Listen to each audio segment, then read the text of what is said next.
नमस्कार।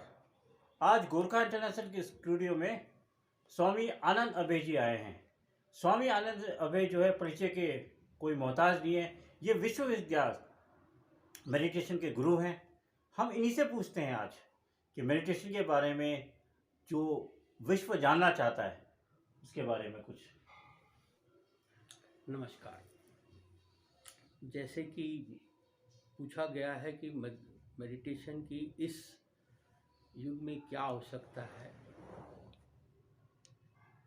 मेरे देखे अभी जो कंटेम्परेरी वर्ल्ड है इसमें सबसे ज़्यादा अधिक आवश्यकता ध्यान की है।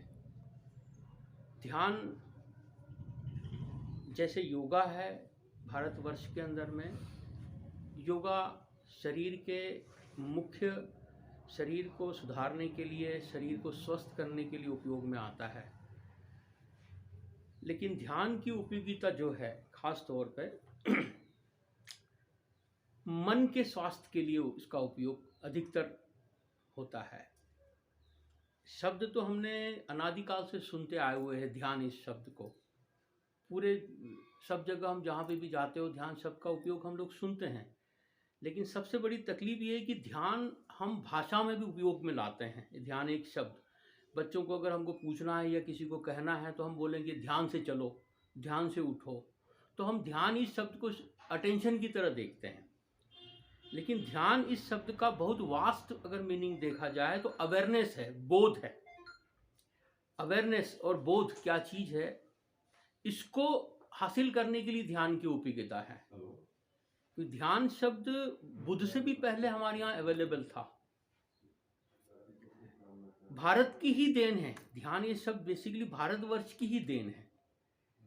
अब इस ध्यान की आवश्यकता इस कंटेम्प्रेरी वर्ल्ड में, इस समकालीन वर्ल्ड में इतनी ज़्यादा है कि अगर हर साधक के लिए, हर व्यक्ति के लिए इसकी उपयोगिता है। स्कूलों में, कॉलेजेस में, एजुकेशन इंस्टीट्यूट में, वर्किंग प्लेस में, जितने भी जहाँ भी लोग रहते हैं सभी लोग इसका उपयोग कर सकते हैं। सभी के लिए इसकी उपयोगिता है। हमारे पास में सिर्फ शरीर नहीं है, हमारे पास एक दूसरा हिस्सा है मन भी। हम दो चीज़ों से बने हुए हैं, एक सिक्के के दो पहलू की तरह है हमारा मन और शरीर। तो जितना स्वास्थ्य हमें शरीर के लिए चाहिए उतना ही स्वास्थ्य हमारे मन के लिए भी चाहिए। शरीर के स्वास्थ्य के लिए योगा का हम प्रचार करते हैं, प्रसार करते हैं, बातें सुनते हैं। शरीर अगर हम योगा करेंगे तो ये हो जाएगा, योगा करेंगे तो वो हो जाएगा, ये बीमारी नहीं होगी, ये बीमारी नहीं होगी। शरीर के तल पे हम सारी चीज़ें योगा से हासिल कर लेते हैं। लेकिन मन के तल पे कोई भी चर्चा समाज में देखते नहीं है, क्योंकि हम जिस तरह के समाजों में जीते हैं अभी भी हमने मानसिक बीमारी को बीमारी नहीं माना है। आज भी अगर हमारे समाज में कोई व्यक्ति अगर मन के तल पे अगर अविकसित हो जाता है या उसे किसी तरह की प्रॉब्लम आ जाती है तो हमारे समाज में लोग उसको देख के हंस देते हैं। या तो प्राचीन काल में ध्यान के विषय में जब चर्चा होती थी, मन से आदमी गिर गया, नीचे से उसका तल नीचे गिर गया तो हम उसको पागल करार दे देते थे। लेकिन ध्यान में मन से ऊपर उठने की भी एक स्थिति आती है। अब उस स्थिति को बेसिकली ध्यान कहा जाता है। मन से आप पार चले जा रहे हैं, अब मन में आप नहीं हैं। और वहाँ बेसिकली एक हीलिंग पावर होती है, मन की एक खास हीलिंग पावर होती है जो आपको बेसिकली स्वास्थ्य के लिए उपयोगी आती है। तो अब हमारा शरीर और मन दोनों है, तो दोनों भी हील्ड होने चाहिए। हम सिर्फ शरीर मात्र नहीं है, हम पशु के तल पे नहीं जी रहे हैं। पशु सिर्फ शरीर है, उनके पास अभी मन नहीं है, मन विकसित नहीं हुआ, उनकी मनोमय काया विकसित नहीं हुई है। लेकिन मनुष्य होने के नाते हमें मनुष्य भी इसलिए कहा जाता है मन के वजह से। हमारे लिए हमारे मन का स्वास्थ्य रहना भी उतना ही अनिवार्य है जितना तन का स्वास्थ्य रहना अनिवार्य है। इसलिए कंटेम्प्रेरी वर्ल्ड में ध्यान की अति आवश्यकता है। हर व्यक्ति के लिए, हर घर में, स्कूल में, कॉलेज में, हर व्यक्ति के लिए ध्यान की आवश्यकता है। ध्यान ही आदमी के मानसिक बीमारियों से उसको बचा सकता है, उसको स्वस्थ कर सकता है। एक व्यक्ति का मन स्वस्थ होता है तो परिवार स्वस्थ होगा, परिवार स्वस्थ होता है तो समाज स्वस्थ होगा, समाज स्वस्थ होगा तो देश स्वस्थ होगा, देश स्वस्थ हो गए तो बेसिकली पूरी धरा पे स्वास्थ्य आएगा। जिस तरह से शरीर के स्वास्थ्य की हम चर्चा करते हैं तो ध्यान ये मन के स्वास्थ्य के लिए अति उपयोगी चीज़ है। तो मेरा ऐसा विचार है या मेरा अपना ख्याल है कि हर जगह, हर व्यक्ति, हर परिवार, हर घर, हर स्कूल, कॉलेज, सब जगह ध्यान की चर्चा होनी चाहिए, ध्यान की विधियाँ होनी चाहिए, ध्यान के प्रयोग होने चाहिए, और उसको करते करते आदमी का, समाज का, मन का ढांचा भी उतना ही विकसित होता चला जाना चाहिए। जैसा हम तन के लिए प्रयोग कर रहे हैं, वैसे मन के लिए भी हम लोगों ने प्रयोग करनी चाहिए। पहले हम ध्यान को सिर्फ अध्यात्म का हिस्सा मान लेते थे, लेकिन अध्यात्म भी हमारे जीवन का हिस्सा है।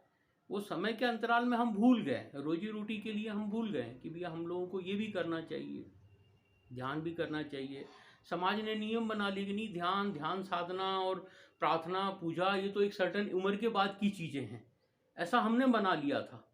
लेकिन वो हमने आदमी को रिड्यूस किया है, उसको हमने कंटेम्प्रेरी आदमी को एक मैकेनिकल ऑब्जेक्ट की तरह, एक कंप्यूटर की तरह बना दिया है। बेसिकली उसको रिड्यूस किया, उसकी क्वालिटी को।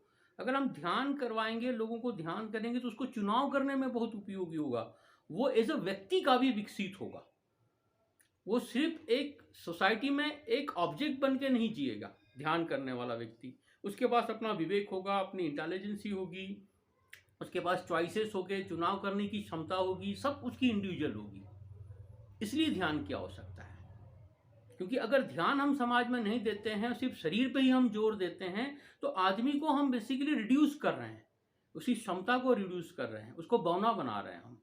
अगर उसको विकसित करना है तो उसको ध्यान अति आवश्यकता है, ध्यान उसका करना बहुत आवश्यकता है। और जो भी समाज और सोसाइटी में जो जिन चीज़ों को हमने विकसित होते देखा है, चाहे वो बुद्ध है, महावीर है, ऐसे लोगों की चर्चा हम लोग करते हैं, तो ये ध्यान से विकसित हुए लोग हैं। ध्यान से ही उन्होंने उस परम सत्य को जाना है। तो मेरा ऐसा विचार है कि ध्यान के प्रति हम लोग चर्चा करें, बात करें, साथ में ध्यान में कैसे हम उतर सकें, कैसे हम ध्यान कर सकें, किस तरह से उसमें प्रवेश किया जा सकता है, इसकी भी चर्चा समाज में होते रहनी चाहिए। तो ध्यान के जैसे स्थितियां हैं, ध्यान में एक पहली स्थिति है, एक स्टेट ऑफ कॉन्शियसनेस, तुम्हारी स्थिति है मन की, और प्लस दूसरी है विधि। तो हमारे पास शब्दों की कमी होने की वजह से हम लोग कई बार ध्यान की स्थिति को भी, विधि को भी स्थिति कहते हैं। तो विधि स्थिति नहीं है, लेकिन शब्दों की कमी है। तो हम ध्यान इस शब्द उस विधि के लिए भी उपयोग में लाते हैं कि हम ये ध्यान कर रहे हैं। तो ध्यान आप कर सकते हैं, विधियों के द्वारा कर सकते हैं, जिसमें दो टाइप के ध्यान होते हैं। एक ध्यान होता है एक्टिव मेडिटेशन, एक होता है non active meditation. Active meditation में आपके शरीर का पूरा उपयोग है, शरीर संचालन होगा, शरीर हिलेगा डुलेगा, वो सारी प्रक्रियाएं उसमें बताई जाएगी। धीरे धीरे जब आप बैठना सीख जाएंगे, स्वस्थ रूप से बैठ सकेंगे, धीरे धीरे आपको मन आपका स्वस्थ होने लगेगा, तो फिर आप दूसरी विधि में प्रवेश करेंगे, जिस विधि को हम नॉन एक्टिव मेडिटेशन बोल सकते हैं। क्रियाशील ध्यान और अक्रियाशील ध्यान। फिर अक्रियाशील ध्यान में आप बैठ के ध्यान कर सकेंगे, शांति से बैठ के ध्यान में उतर सकेंगे। ठीक है। स्वामी जी, अगर हमारे दर्शक आपसे और अधिक मन के विषय में, स्थिति के विषय में जानकारी चाहते हैं, तो कोई आपके पास नंबर या कोई इस तरह का है जिसमें आपको वो जानकारी ले सके आपसे? हाँ, अवश्य। अगर जिन मित्रों को भी ध्यान के विषय में मुझसे कुछ जानना हो, समझना हो, अपनी व्यक्तिगत समस्या हो, व्यक्तिगत परेशानी हो, ध्यान में उतरने के लिए कुछ सहयोग करना चाहते हैं मुझसे, तो वो मुझे इस नंबर पे संपर्क कर सकते हैं। मैं नंबर बोल रहा हूँ 8433143558। ये मेरा नंबर है। मैं पुनः रिपीट कर रहा हूँ 8433143558। आप इस नंबर पे मुझसे संपर्क कर सकते हैं, बात कर सकते हैं, और किसी भी तरह की आपकी अपनी निजी परेशानी है या ध्यान से संबंधित की और भी कुछ बात आप मुझसे करना चाहते हैं, तो मैं अवेलेबल हूँगा। इस फ़ोन पे आप मुझसे संपर्क कर सकते हैं। धन्यवाद गुरुजी, आपको गोरखा इंटरनेशनल चैनल पे आने के लिए धन्यवाद।